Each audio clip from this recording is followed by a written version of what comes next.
d'acupuncture médicale. Je vous rappelle que l'acupuncture avant était un DU, c'est-à-dire en fait un diplôme interuniversitaire dont le programme n'était pas forcément uniforme en fonction des universités, tandis que grâce au travail remarquable du professeur Nemitz et de Gilles de Robien, qui était ancien ministre de l'Éducation nationale à l'époque, on avait œuvré pour justement une uniformisation du programme grâce à un diplôme, ce qu'on appelle de capacité médicale, donc qui relève le niveau de la formation de 2 ans à 3 ans. Donc c'est une grande progrès par rapport justement à la reconnaissance de l'acupuncture. Je vous rappelle pour une brève période, quand on avait commencé l'acupuncture il y a plus de 20 ans, plus de 50 ans, en fait, les premiers médecins étaient passés pour des charlatans. Et puis après, les médecins généralistes ont réussi à percer et du coup, on a justement une nouvelle génération de médecins généralistes qui se sont emparés de l'acupuncture et devant l'efficacité, ils ont été après encouragés par leurs patients et du coup, tout cet effort-là a montré justement un besoin de la population pour des thérapies non médicamenteuses, non invasives, avec peu d'effets secondaires et beaucoup d'efficacité. Et du coup, grâce à ces progrès, on a pu justement entrevoir justement des collaborations avec les pays d'Asie pour justement uniformiser les programmes. Et du coup, dans ce cadre-là, on a pu, avec justement le professeur Nemitz, Gilles de Robien, ouvrir la voie justement à la capacité. Du coup, la capacité est justement une force beaucoup plus grande parce qu'elle permet en fait à un programme d'être maintenu très très longtemps au-delà justement du bon vouloir du directeur d'université. Donc, sans plus tarder, je vous laisse la parole au professeur Nemitz, qui était à l'architecte de cette belle initiative. Merci beaucoup. Merci, Nam. Architecte, c'est vraiment beaucoup dire. Hein. Donc, effectivement, j'ai l'honneur d'ouvrir cette journée à l'invitation du docteur Nam Tam et d'Éric Serra, les organisateurs. Je n'ai aucun titre scientifique qui justifie cette ouverture, puisque je ne suis ni acupuncteur, ni cancérologue, ni spécialiste de santé sexuelle. J'étais urgentiste après avoir été anesthésiste réanimateur. Donc, c'était pas bien que l'anesthésie-réanimation ait des points d'intérêt avec l'acupuncture dans le traitement de la douleur. Non, c'est simplement ce qui me vaut le plaisir d'être avec vous pour cette ouverture, c'est que j'ai eu finalement la chance d'être au bon endroit au bon moment. C'est-à-dire que j'étais au cabinet de Gilles de Robien, qui était ministre de l'enseignement supérieur, de l'Éducation nationale, enseignement supérieur et recherche, et que je faisais partie de son cabinet comme conseiller santé.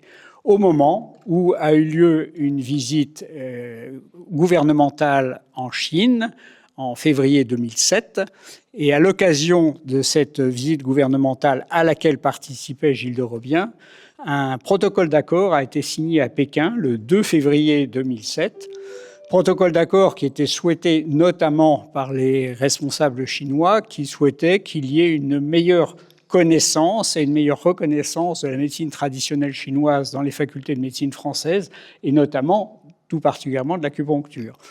Et donc, dans ce protocole d'accord qui a été signé par les deux ministres, le ministre chinois et Gilles de Robien, il a été prévu qu'on allait mettre en place en France un diplôme national qui allait pouvoir compléter ce qui existait déjà, comme Nam Tam vient de le dire, depuis plusieurs années, les diplômes universitaires ou interuniversitaires.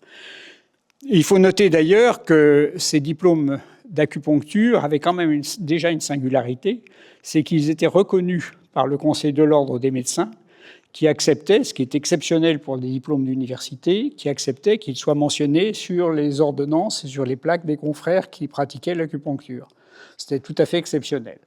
Mais le fait de créer un diplôme national, créer un statut supplémentaire, donner un statut, renforcer la présence de l'acupuncture au sein des formations de médecine en France. Donc, c'était la capacité de médecine qui était envisagée pour remplir cet objectif. Il y avait un fort soutien de la conférence des doyens des facultés de médecine pour cette création.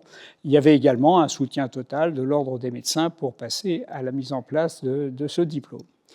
Et quelques jours après être rentré de Chine, c'était exactement le 14 février, vous voyez, le protocole a été signé à Pékin le 2 février, le 14 février 2007, a été organisé sous l'amicale incitation du docteur Nam Tam et du président de l'université qui s'appelait à l'époque Paris 13, et puis également avec le plein accord du président de l'université Paris 5, donc c'était Jean-François Desnaud à Paris 5 et c'était Neumann qui était président de Paris 13, a eu lieu une manifestation un peu solennelle publique avec invitation de la presse pour faire connaître la création de cette capacité. Alors, tout n'était pas encore complètement réglé, puisqu'il fallait encore que ça passe devant le Conseil national de l'enseignement supérieur, mais enfin, les choses étaient tellement bien parties qu'on pouvait se permettre de faire cette annonce.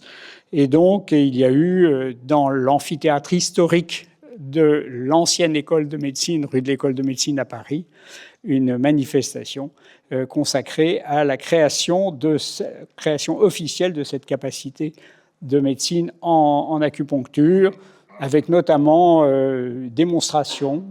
Je crois qu'on avait pris comme thème du sevrage tabagique et puis le mal de dos chronique. Enfin, c'était ça voilà. C'était ça les deux modèles qui avaient été pris. Et je me souviens que Gilles de Robien avait été très impressionné par la démonstration qui était faite dans cet amphithéâtre. Voilà, donc à partir de ce moment-là, eh bien, la capacité existait.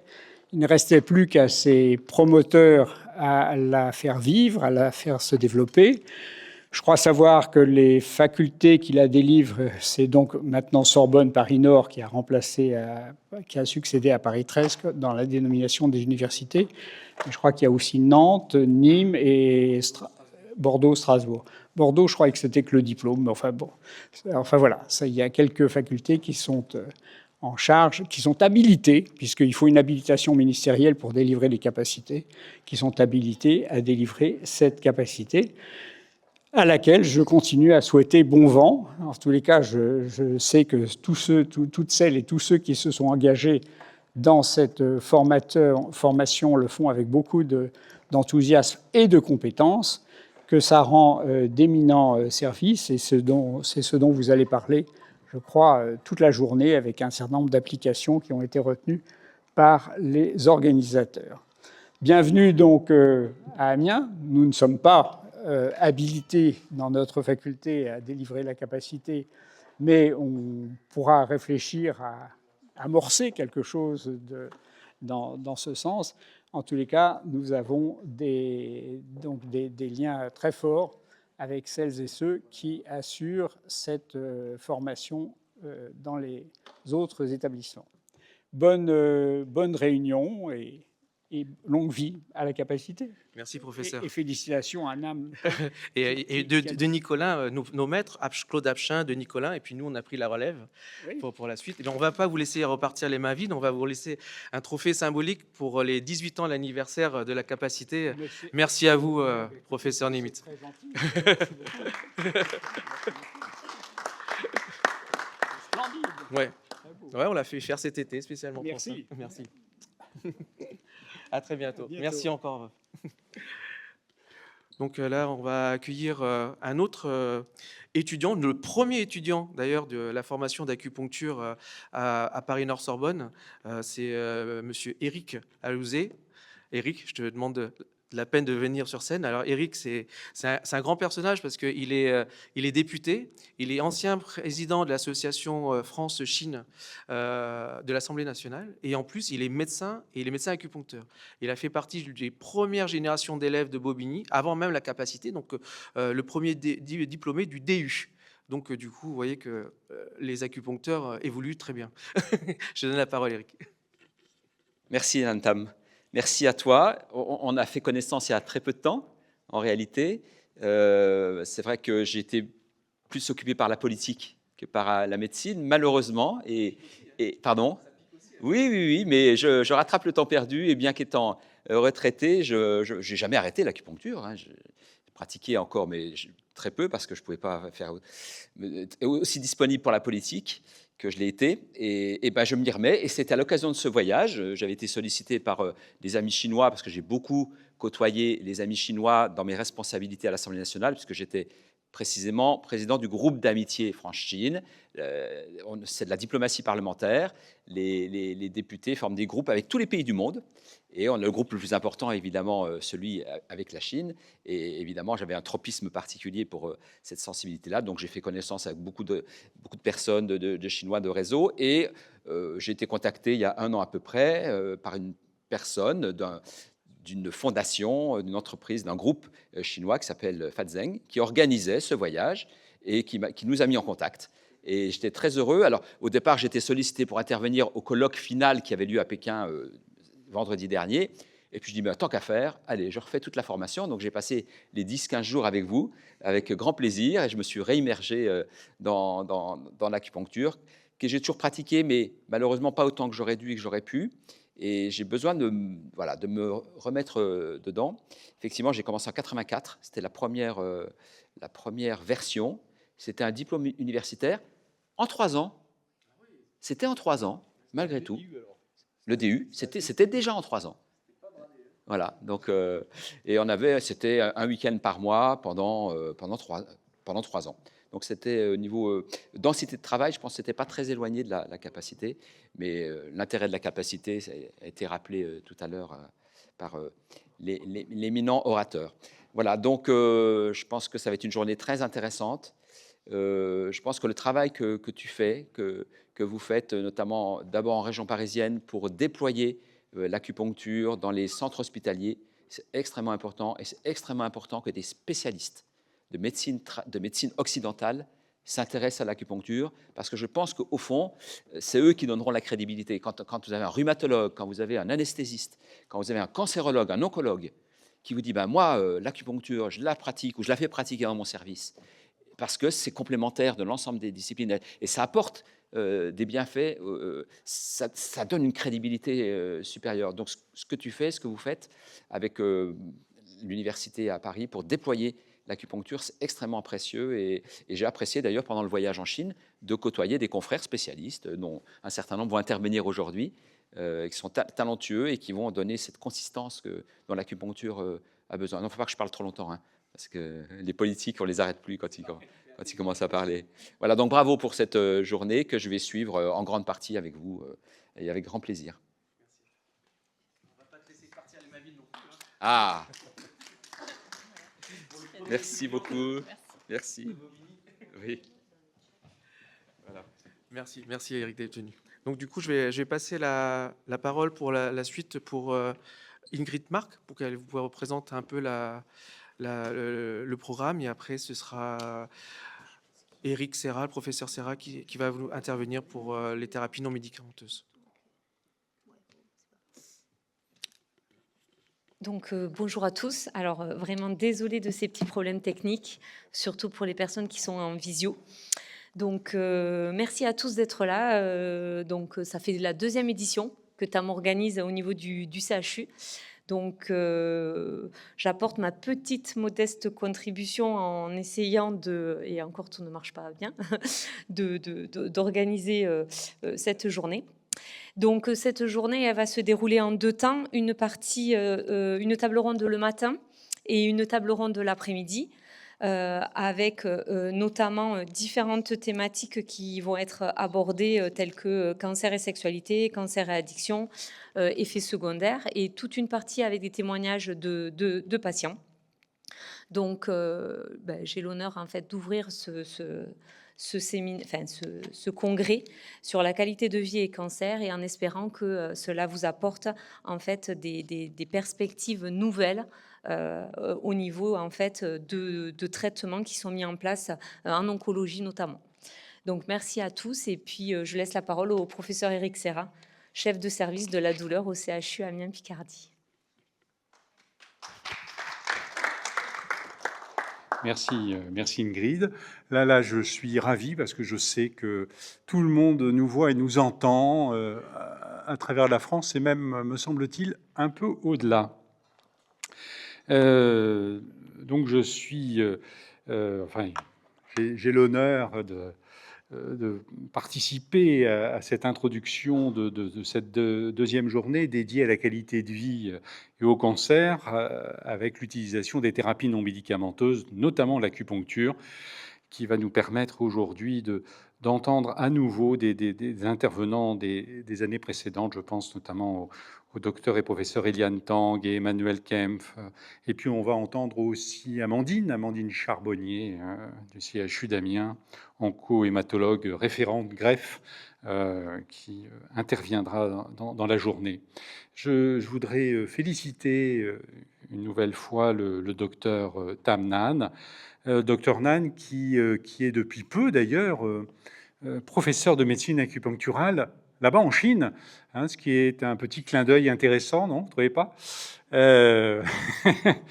Et puis remercier, féliciter aussi Ingrid Mark qui s'est déployée, démultipliée pour nous accueillir, favoriser l'accueil, jusque dans les petits détails techniques qu'on vient juste de résoudre. Pour la petite histoire, il manquait des câbles, il manquait une caméra, enfin vous savez, ça voyage, ça. Voilà. La thématique de cette journée, que nous articulons d'ailleurs avec notre diplôme universitaire de thérapie non médicamenteuse, créé à Amiens en 2015 maintenant, premier diplôme généraliste. Il existe des diplômes universitaires en thérapie non médicamenteuse dédiés aux approches psychocorporelles. Il en existe aussi depuis plus longtemps, très spécialisé autour de l'acupuncture, qui est devenue une capacité, autour de l'hypnose médicale et d'autres domaines, bien sûr, tout ce qui concerne les psychothérapies. Mais là, on a créé en 2015 ce diplôme, et on a, avec le docteur Nan et le docteur Jérémy Fonseca, psychologue présent dans la salle, créé ce diplôme qu'on articule également avec l'Association française de thérapie non médicamenteuse que nous avions créée il y a quelques années. En médecine, l'étiologie, le traitement étiologique font bien sûr le succès de la médecine moderne, indéniablement. Alors, est-ce que cela suffit ? Eh ben, il faut remonter à la question ou à l'interpellation des patients, des usagers de la cancérologie, qui, lors des États généraux du cancer vers 99-2000, nous disaient aux cancérologues: on a la chance d'être en France, un pays où la médecine est remarquable, offerte à tous, ce qui n'est peut-être pas le cas partout. Hein. Voilà, on est sûr d'avoir les meilleurs soins en France, mais on aimerait qu'au-delà de ces soins excellents, vous nous accompagniez, hein, qu'on ne soit pas qu'une ligne de chimiothérapie. Gérer le contexte, gérer les conséquences biopsychosociales, tout ça améliore à la fois la qualité de vie, qui est important, mais aussi la durée de vie. Et puis si on organise de telles réunions ou de tels diplômes universitaires, j'invite, je ne sais pas s'ils m'entendent, les gens qui sont devant leurs ordinateurs à couper le son, parce qu'on a des retours de son. Mais bon. Non, bon. Ils n'écoutent pas. Bon, tout ça s'associe aussi à un engouement des citoyens. Alors l'engouement des citoyens, c'est à la fois une excellente chose que les gens s'intéressent à ces procédures. Vous avez entendu, ça nous a fait bouger dans le milieu de la cancérologie, mais il y a parfois dans l'engouement une passion, une vision comme ça tout à fait idyllique des approches non médicamenteuses, et il importe, je crois, à la faculté, à la médecine, enfin à l'enseignement, à l'université, de pouvoir séparer les traitements ou interventions non médicamenteuses validées scientifiquement de celles qui ne le sont pas.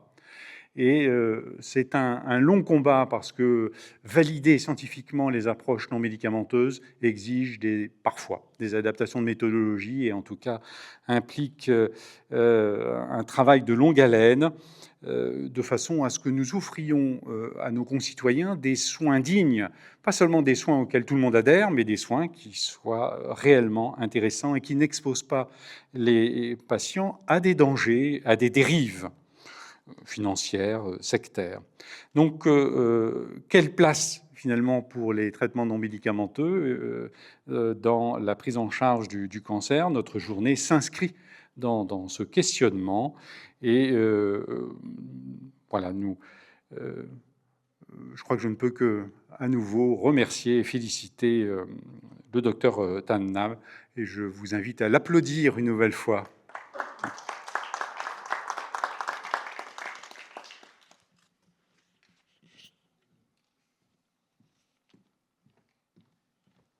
Merci Eric, tu vas nous porter bonheur pour cette journée. Donc on va entamer tout de suite la première table ronde. Donc là, si vous voulez, l'important de parler de qualité de vie, on a remarqué que plus les soins étaient optimisés, plus les soins ils étaient performants biologiquement, de façon chimique, et plus vous avez aussi une décomposition du malade en cellules qu'il faut traiter, qu'il faut soigner, qu'il faut scorer, du coup avec des valeurs comme des valeurs biologiques. Mais on oublie souvent que la personne qui souffre du cancer est avant tout une personne en souffrance dans sa qualité de vie au quotidien, c'est-à-dire qu'en plus elle est diminuée à cause de la maladie, mais à cause aussi des traitements et parfois aussi du contexte socio-économique. Donc tout ça, c'est un conglomérat qui fait qu'au fur et à mesure, en fait, il y avoir pas simplement que le patient ait le cancer, c'est le patient, le monde autour de lui, et tout ce monde est en train de changer, de muter. Donc du coup, on voit que non seulement nos médecins doivent être de bons scientifiques, rigoureux pour bien doser les doses de radiothérapie et de chimiothérapie, mais également d'avoir une ouverture empathique justement pour déceler les failles qui vont introduire des burn-out thérapeutiques ou des tendances justement à arrêter le médicament et aller vers des dérives sectaires. Donc il est important que pour nous, en tant que professionnels de santé, on soit à l'aise justement pour parler qualité de vie. Parce que la plupart du temps, dès qu'on parle de qualité de vie, souvent on va le reléguer, allez, on va faire une psychothérapie, on va aller vers des associations de patients en oncologie. Mais il est important que les médecins prennent également un temps d'écoute et d'apprentissage pour savoir en fait encadrer. Parfois, il y a des problèmes qui sont de l'ordre du médical également dans la qualité de vie. Et c'est pour ça que dans la première table ronde, on va aborder des thèmes qui sont assez intimes, qu'on n'oserait pas forcément aborder dans les sessions en oncologie classique, c'est-à-dire en fait cancer et sexualité. Comment je vis tout simplement ma sexualité alors que j'ai un cancer. Comment on peut cheminer en couple lorsque justement on a un cancer du sein et que justement il y a une cassure véritablement dans la vie affective et dans le couple par rapport justement au traitement, à la fatigue, et à la chute des cheveux, à plein de choses. Et puis également, parfois, quand on a de mauvaises nouvelles, qu'est-ce qu'on fait? On se réfugie dans les addictions qu'on connaît. L'alcool, le tabac ou d'autres substances. Donc c'est important justement de profiter de cette journée plénière pour un peu crever l'abcès par rapport à ça, parce qu'ils ne sont pas forcément abordés en première session. Souvent dans les modules, on l'a en fin de session, à question d'internat. Donc souvent, et du coup, il est bon ton d'oser parler de ça en début de session. Et puis après, on va poursuivre avec justement la nutrition. On dit souvent, on a des paradigmes assez simplés en disant, voilà, si je m'alimente moins bien, je vais justement me carencer et justement, je vais appauvrir le cancer, il ne va pas pouvoir s'alimenter. Donc voilà, il y a plein de questions sur lesquelles justement, on a en fait, si vous voulez, des interrogations, voire des semblants de réponses. Et il est important que les experts d'aujourd'hui vous donnent un peu leur point de vue en tant que médecin, en tant qu'oncologue, en tant que praticien justement, qui sont confrontés à ces patients, à ces problématiques de patients tous les jours, et que à travers ça justement on puisse ouvrir justement une sorte d'étude, de symposium pour faire progresser la qualité de vie du patient en oncologie. Donc sans plus attendre, je vais vous demander d'applaudir le docteur Nora Alloy, qui est gynécologue, oncologue et sexologue à l'Institut de formation Oscar Lombré, un grand centre de cancer de Lille. Bonjour Nora. Merci. Merci à tous. Bonjour. Donc Tam m'a présenté, je suis effectivement gynéco-obstétricienne à la base. Et maintenant, je travaille uniquement en oncologie au centre Oscar Lambray à Lille. Donc l'essentiel de mon activité, c'est vraiment l'accompagnement des patients qui ont besoin d'une prise en charge spécifique après les cancers. Donc gynéco, cancer du sein. Mais aussi tout cancer particulier, beaucoup de cancers digestifs également. Donc je les vois également en sexologie parce qu'il y a en fait beaucoup d'attentes et beaucoup de demandes. Et l'acupuncture dans tout ça, c'est devenu un outil puisque j'ai fait la formation, la capacité auprès du docteur Nan à Paris. On sait que l'impact des cancers, tout cancer confondu, sur la santé sexuelle est connu. Il y a beaucoup de littérature à ce sujet. Et ça peut aller, selon les études, jusqu'à 100% des patientes et patients.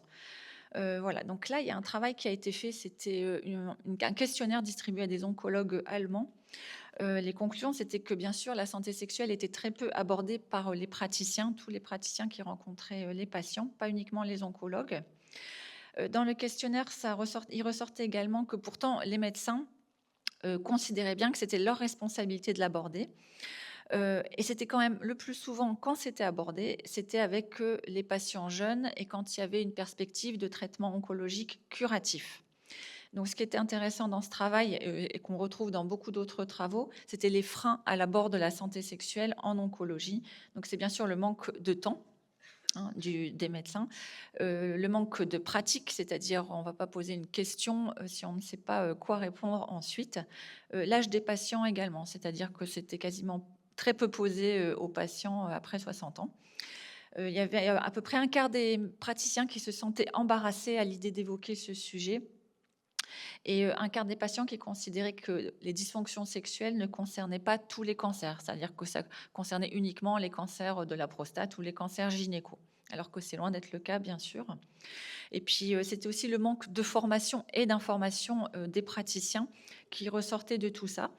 Et 72% indiquaient qu'ils souhaitaient se former au conseil en matière de santé sexuelle. Alors, les principales difficultés rencontrées en santé sexuelle, ce sont bien sûr les dyspareunies, les douleurs à la pénétration, les dysfonctions érectiles, l'absence ou la diminution de la libido et les troubles du plaisir. Alors, je vous remets quand même l'étude de Vican sur la vie affective et conjugale, la vie 5 ans après la prise en charge d'un cancer. Et donc là, ce qui m'intéresse dans cette diapo, c'est simplement que ça concerne tous les cancers, d'accord? Pas seulement ces cancers des organes génitaux. Pareil, donc ça, c'était la fréquence des rapports et la satisfaction à 5 ans du diagnostic, qui est diminuée dans tous les cancers également, d'accord? Donc c'est quelque chose qu'on doit avoir dans un petit coin de la tête. Mais bien sûr, il y a un timing. On ne va pas aborder cette question-là au moment de l'annonce, c'est pas le moment. Voilà, donc ça, après, c'était un travail, c'était la question de l'évitement des autres, l'isolement, au cours des 7 derniers jours, à cause de l'apparence du patient, parce qu'il y a vraiment le schéma corporel, les changements de l'image, les cheveux, la prise ou la perte de poids, la fatigue. Et donc, c'est pareil, tout cancer, dans la majorité des cancers, il va y avoir beaucoup d'évitement des autres, et évitement y compris du partenaire quand il y en a un. Voilà. Par rapport au schéma corporel, toujours, l'idée que les traitements ont laissé le corps incomplet. D'accord? Et donc ça, c'est vraiment très, très, très récurrent, plus de 40% dans la majorité des cancers. Voilà. Donc ça, c'est des travaux pareils sur la santé sexuelle. Je vous ai mis celui-ci. Mais il y en a d'autres, ça c'est le cancer du col de l'utérus, donc sans surprise, les patientes qui ont été traitées présentaient davantage de dyspareunie, d'insatisfaction et une qualité de vie globale altérée, pas seulement une qualité de vie au niveau sexuel, c'était encore davantage quand il y avait un traitement par radiothérapie et chimiothérapie et curithérapie. Alors là, en fait, dans la majorité des cancers, il n'y a pas forcément de séparation ou de divorce, contrairement aux idées reçues. Dans la littérature, on trouve cependant en revanche, pour le cancer du col de l'utérus spécifiquement, il y a une augmentation vraiment des divorces après ce cancer-là. Voilà. Donc les cancers, ce sont des questionnements sur les capacités reproductrices pour les hommes ou les femmes, sur la parentalité, même des couples qui ont déjà des enfants. Ils auraient peut-être envie d'agrandir la famille. Bien sûr, questionnement sur la mortalité. Il y a aussi beaucoup de questionnements de problématiques de culpabilité ou de honte, suivant le contexte familial, le contexte éducatif. Et puis, il y a aussi de l'irrationnel. Il y a l'imaginaire collectif, il y a beaucoup de choses. Il y a le fait, est-ce que le cancer se transmet, etc. Moi, c'est des choses que je retrouve beaucoup encore en consultation de sexo. Voilà. Donc la santé sexuelle, c'est beaucoup de choses. C'est d'abord il faut quand même avoir une image de soi correcte et un schéma corporel bien intégré, bien compris par le ou la patiente. D'accord. Ce schéma corporel et cette image, elle va être modifiée par tous les changements physiques que vous connaissez, bien sûr. Les cicatrices, hein, même une cicatrice que nous, médecins, on considère très belle, pour le patient, c'est jamais beau, une cicatrice. Hein. Le vécu de mutilation, même si c'est une mastectomie partielle, une petite mastectomie, non, ça peut être vécu comme une mastectomie totale. Les pertes fonctionnelles et les effets secondaires des traitements, j'en reparlerai. Donc tout ça, ça va conduire à de l'isolement. Tiens, maintenant, ça bouge tout seul. Et puis après, il y a aussi des incapacités. L'incapacité à s'habiller simplement ou à faire les activités quotidiennes normales. La capacité aussi à avoir une efficience sociale. Tout ça, ça va retentir sur la santé sexuelle. En santé sexuelle, il faut tenir compte du partenaire ou du couple. Les gens peuvent avoir un partenaire ou une partenaire sans être en couple. Et aussi, il ne faut pas négliger les patientes qui sont célibataires. Ah bah, les célibataires, donc, pas de souci. Bah non, au contraire, c'est pire parce qu'elle va encore plus s'isoler. Enfin, je dis elle parce que je suis par déformation. Mais le patient va encore plus s'isoler s'il est célibataire et encore moins aller vers la rencontre et aller vers les autres. Donc, le partenaire, en tout cas, il faudra l'impliquer dans la prise en charge et aborder assez rapidement le thème de l'intimité quand c'est possible et être aussi à l'écoute de ces problématiques. Hop. Voilà, il faudra comprendre les croyances, enfin vraiment l'état d'esprit du patient quant à sa sexualité. Il y a des patients qui vont dire, bah moi ça me, ah bah oui, enfin le mieux c'est que je sois guérie, mais bon, c'est peut-être un caprice de vouloir quand même avoir une vie sexuelle, etc. Mais en disant ça, bien sûr qu'il y a une demande, donc il faut essayer de comprendre tout ça. Dépister l'isolement, j'en ai déjà parlé. Déterminer aussi s'il y a un besoin d'accompagnement psychothérapique, parce que souvent c'est synergique. Hein. Voilà. Et puis les soins de support en santé sexuelle sont vraiment très importants pour la nutrition par rapport aux prises de poids, souvent l'activité sportive, tout ça vous connaissez, la kiné et l'acupuncture, là vraiment peut vraiment trouver une place importante. Donc en santé sexuelle, faut comprendre les croyances des patients, faut essayer de se mettre un peu dans leur tête. Hein. La peur de réveiller la maladie en reprenant une sexualité, alors surtout pour les cancers gynéco, mais aussi pour d'autres cancers, et je pense surtout aux cancers liés au papillomavirus. Cette peur-là, elle est vraiment très présente. Donc on a un rôle vraiment pédagogique en ce sens. On doit vraiment pouvoir essayer de rassurer les patients et le partenaire quand il est là. Il y a l'idée du corps de l'homme ou de la femme quand il y a par exemple une mastectomie.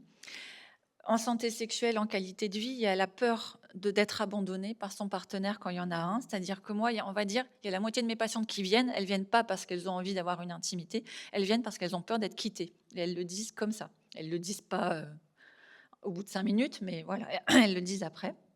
Ou la peur de rester seule. Et ça, c'est vraiment omniprésent.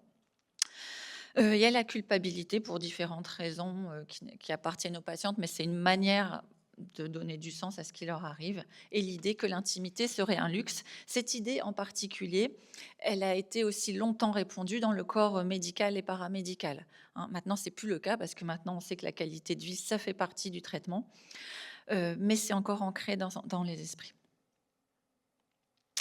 Voilà. Alors, j'ai fait un petit focus sur l'hormonothérapie. On va en reparler des effets secondaires des traitements.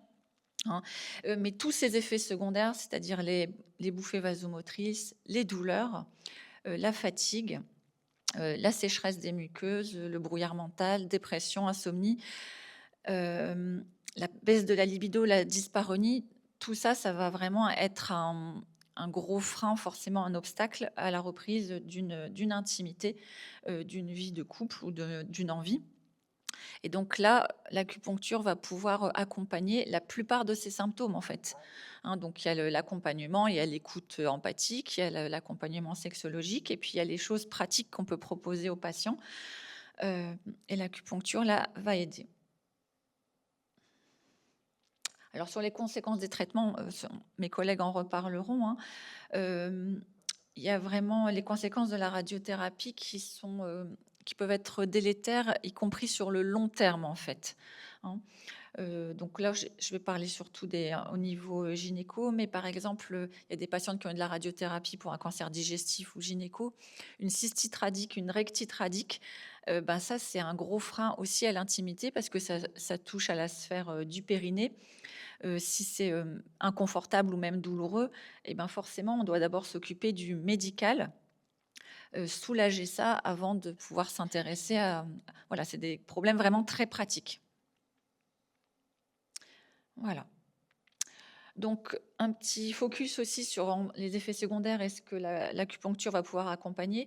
C'est toutes les ménopauses qui ont été induites par les traitements. Hein, une patiente qui va avoir une chimiothérapie vers 46-47 ans, souvent ça va précipiter sa ménopause. Il y a des patientes qui ont des cancers de l'ovaire, des tumeurs rares très jeunes ou autres, qui vont se retrouver en parcours de préservation de fertilité quand c'est possible et qui vont se retrouver ménopausées à 30 ans. Donc ça, il faut à tout prix l'accompagner, évidemment. Alors, là, ce petit schéma, il est important. Enfin, c'est important de l'avoir en tête dans la qualité de vie des patients. Donc, les difficultés, c'est le cercle vicieux de la dysfonction sexuelle. Donc, en bleu, là en haut, j'ai mis la sécheresse. Souvent, c'est la sécheresse vaginale qui va donner des dyspareunies, ou la dysfonction érectile, ou une érection instable. Donc, ça va faire que l'intimité, le rapport ne sera pas satisfaisant. Donc, ça va générer une angoisse anticipatoire de la prochaine rencontre. Ce qui va faire qu'en fait, il va y avoir un éloignement des partenaires, pas seulement au niveau de l'intimité, mais parfois même un éloignement dans la vie en fait quotidienne. Ils vont plus partager grand-chose, une absence de libido qui va générer une dysfonction érectile, qui va générer une sécheresse, etc. D'accord ? Ce cercle vicieux, il faut le comprendre et le faire comprendre aux patients. Parce que souvent, les patients disent avec le temps, ça va s'arranger. Non, avec le temps, quand on fait rien, ça s'arrange pas. Ça s'aggrave vraiment en santé sexuelle. Enfin voilà, bien sûr que pendant les chimios, il n'y a pas envie, on est fatigué, c'est normal.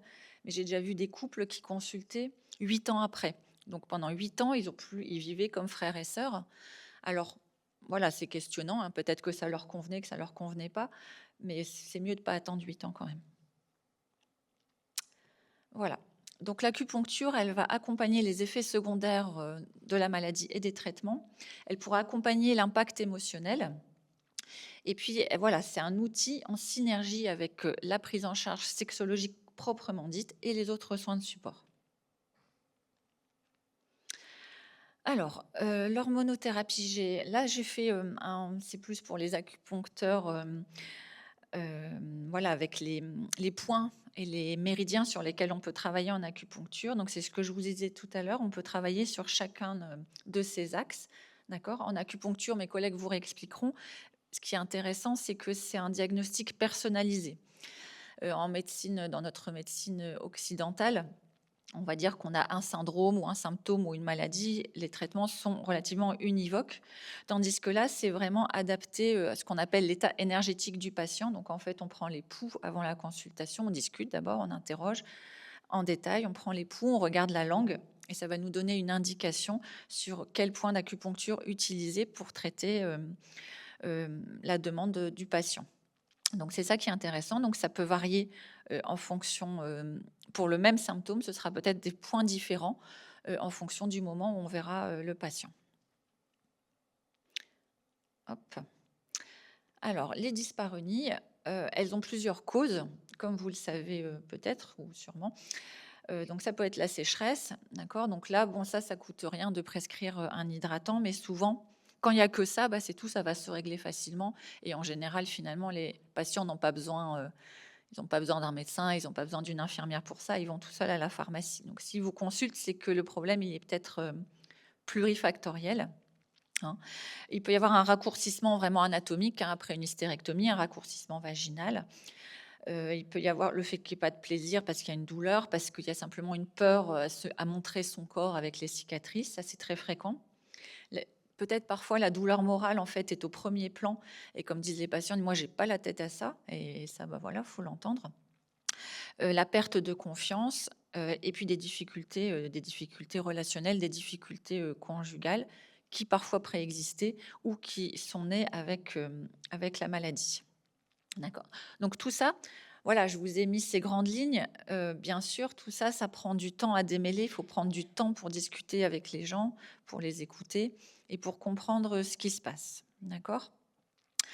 Dans le petit nuage vert en haut à droite, j'ai mis arrêt temporaire des rapports avec pénétration. Donc les patients, souvent, ils me disent, ben voilà, on a essayé, donc on essaye tous les 3 mois, ils essayent de la même manière, ça ne marche pas, forcément. C'est-à-dire que reproduire la même chose de la même manière, dans les mêmes circonstances, ça ne marchera pas. Donc dans ces cas-là, en sexo, on dit, voilà, on va arrêter ce qui ne fonctionne pas. Et puis on se rend compte qu'en plus les gens se sont éloignés, qu'ils font plus rien ensemble, qu'ils se parlent à peine. Voilà, et on reprend tout à zéro. Mais pour ça, voilà, c'est une consultation à 2. Hein. On dit en sexologie 1 + 1 = 3. C'est-à-dire qu'il y a une personne, la deuxième, et puis il y a le couple, c'est une troisième entité. D'accord. Donc il faut que le partenaire soit partie prenante. Voilà, voilà. Il y a plein de choses qu'on peut faire, et tout ça, ça prend du temps. Voilà. Ça, c'était les prises en charge possibles de la sécheresse vaginale, outre les hydratants et les lubrifiants que vous connaissez certainement. D'accord. Les hydratants, c'est quand il n'y a pas de rapport. Le lubrifiant, c'est juste avant le rapport. Il y a d'autres choses possibles, notamment si le cancer n'est pas hormonodépendant et si la patiente est jeune, il faut la supplémenter pour éviter une ostéoporose et le risque cardiovasculaire. Bon. Il y a la radiofréquence vaginale, c'est des nouveaux outils qui sont intéressants pour favoriser la fabrication de collagène par les fibroblastes au niveau des muqueuses. Parfois, c'est les patientes qui en parlent parce qu'elles ont vu ça sur Internet ou dans un magazine. Et ça peut apporter beaucoup. Nous, on a un protocole à Oscar Lambret là-dessus pour les patientes sous hormonothérapie. Il y a bien sûr les facilitateurs vaginaux. Donc, c'est le fait que la patiente s'entraîne toute seule à la pénétration vaginale, comme on prendrait en charge un vaginisme, si vous avez des notions sur ce sujet-là. Et l'acupuncture, elle peut accompagner ça, notamment il y a beaucoup d'angoisse et beaucoup de peur. Et l'acupuncture, on sait qu'elle a un rôle anxiolytique, elle va vraiment accompagner l'anxiolyse. On peut aussi la pratiquer sur le partenaire s'il est dans une dynamique identique. Voilà. Alors la libido, donc c'est les patientes, c'est un terme psychanalytique en fait, mais que tous les patients utilisent. Elle est évidemment plurifactorielle et c'est ce qui est le plus impalpable et le plus difficile à prendre en charge. Hein. Donc voilà, elle peut être due aux douleurs. Si ça fait mal, il n'y aura pas d'envie, c'est logique. La fatigue, elle est souvent au premier plan, elle est très importante. S'il n'y a pas d'énergie, il n'y aura probablement pas de libido. Il y a le sentiment d'incompréhension qui est très, très fréquent, surtout à la fin des traitements, c'est-à-dire que les patients ont terminé, leur entourage leur dit c'est bon, t'es guéri, mais eux, ils ont toutes leurs séquelles, toute leur fatigue. Enfin voilà, et il y a un gros décalage, et donc ce décalage dans le couple, il va se traduire entre autres par toujours cet éloignement et l'absence de libido, l'absence de plaisir. Voilà, l'imaginaire érotique qui est absent et donc qui va faire qu'il n'y a pas de libido. Il va falloir voilà, les scénarios, les rituels qui fonctionnaient dans un couple qui se connaissait bien, par exemple, tout ça ne va plus fonctionner et ça va être très, très déstabilisant. Donc, il faut rassurer les gens, leur dire qu'on est là, qu'on peut les aider. Voilà. Alors ça, je vous ai mis, c'est plus de spécialistes, c'est le détail de ce qu'on peut faire en acupuncture. En acupuncture, on peut... outre les crèmes, ce dont je vous ai parlé, et les lubrifiants, on peut travailler sur la sécheresse vaginale avec la voie de l'eau. On peut travailler sur la contracture périnéale, qui est souvent fréquente. C'est un mécanisme de défense normal chez les femmes, de contracter le périnée. Mais voilà, parce qu'il faut travailler sur la libido avant, il faut travailler sur le relâchement musculaire, sur les angoisses. Travailler sur les peurs, la peur d'avoir mal, elle est fréquente, toutes les peurs dont je vous ai parlé tout à l'heure, et aussi l'expression des émotions. Donc il y a des points spécifiques pour ça. Après, la consultation d'acupuncture en elle-même est souvent une consultation particulière où beaucoup de choses se disent. Voilà, voilà. Alors là, il y a on ne voit peut-être pas en haut, mais c'est l'acupuncture et les troubles, les dysfonctions érectiles. Donc, je ne parle pas des chirurgies délabrantes, des cancers de prostate, où voilà, là, on est dans un autre cadre. Mais parfois, il y a des dysfonctions érectiles liées à la fatigue. Chez l'homme, l'angoisse de performance, c'est vraiment un gros frein à l'érection. Donc, on peut travailler là-dessus aussi. Ça, c'est très, très important. Et donc, on a des méridiens et des points qui vont vraiment aider. Tout ça, c'est pas univoque, évidemment, c'est pas figé, hein. Voilà, ça bouge tout seul. Voilà. L'acupuncture, elle va être intéressante aussi sur l'état général et émotionnel. Hop. Avec un travail sur le regard sur soi et la confiance en soi. Hop. Je ne sais pas pourquoi ça bouge. Hop. Voilà. Alors, je vous ai mis en haut à gauche la petite image avec le personnage tout décomposé où les gens vraiment se sentent complètement, ne se reconnaissent plus, hein. Les patients disent: je ne reconnais plus mon corps, ce n'est pas moi. Et l'idée, voilà, de notre accompagnement dans l'après-cancer, c'est de les aider vraiment à se reconstruire au sens propre et au sens figuré.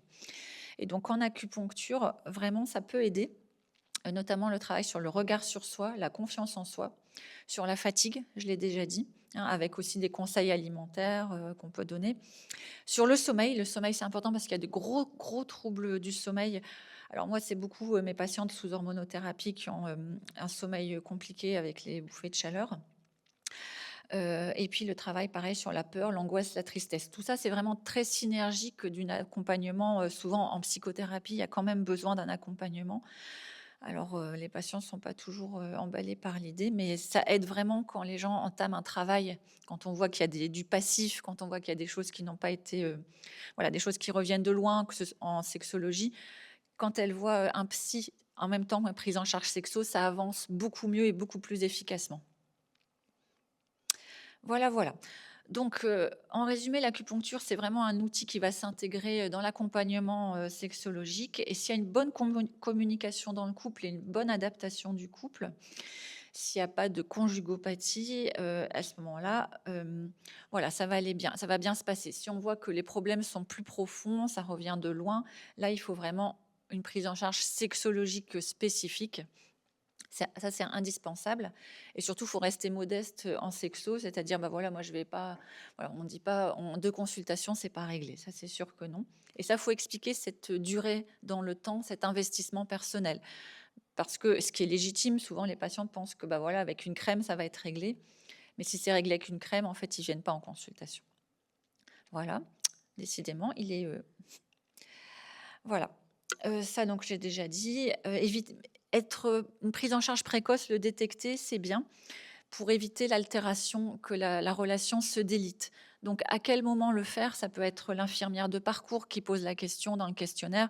Est-ce que dans l'intimité, ça se passe bien? D'accord? Ça peut être, souvent, c'est dans l'après-cancer, à la fin de la radiothérapie, à la fin des chimios. Voilà, ça peut être avec les autres questions.